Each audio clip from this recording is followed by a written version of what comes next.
बोल। हेलो दोस्तों, राधे राधे। कैसे हो आप लोग? उम्मीद करते हैं आप सभी फ्रेंड अच्छे होंगे, एकदम स्वस्थ और मस्त, एकदम ज़बरदस्त होंगे दोस्तों। तो आज बहुत ही सुंदर एक सोहर गीत हमारी सुनीता सिस्टर लेकर आई हैं। भैया बहुत अच्छा सोहर गीत बा, आप सब सुने और वीडियो को फुल वॉच करके देख। तो सुनीता बहनी सुनाओ फिर सोहरवा हमार जौन श्रोता लोग पाँचे पेड़े लाए हमें होत पाँचे पेड़े निमिया होत पाँचे पेड़े निमिया यो मोरी सखिया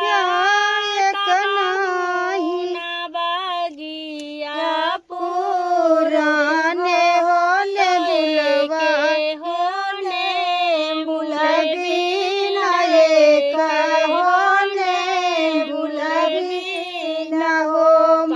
पेड़े लाए हमें हो 50 पेड़े निमिया हो 50 पेड़े निमिया हो मोरी सखिया तब ना बागिया पुराने एक होने बुलबी होने बुलबी न हो मोरी सखिया न बागिया पूरती भाई के होने मुलबी नहीं। देखो हमारी सिस्टर कैसे हंस रही है, इतना मजा आ रही है इनको। एक होने बुलबी न हो पाँचे बीरा खाए हम सुपड़िया हो 50 बीरा पनवा हो 50 बीरा पनवाई हो मोरी सखिया तब उठे वाला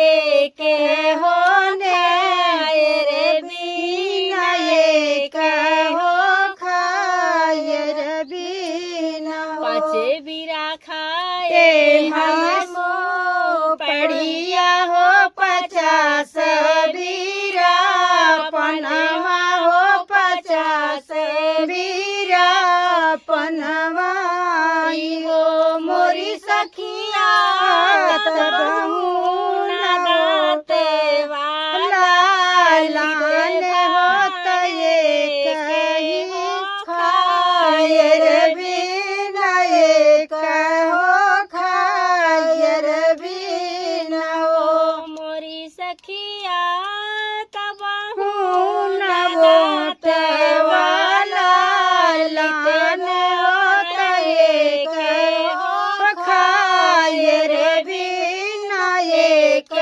हो खाए रे बीना हो पाँचे जोड़ा पहिने हमें लहंगा हो 50 जोड़ी चुंदरिया हो 50 जोड़ी साड़िया हो मोरी सखिया तब नया चेहरा तू मिल भाई करे लालन बीना एक हो रिलबीना हो मोरी सखिया तब नया चेहरा धू मिल भाई एक हो लालन बीना एक हो रिलबीना हो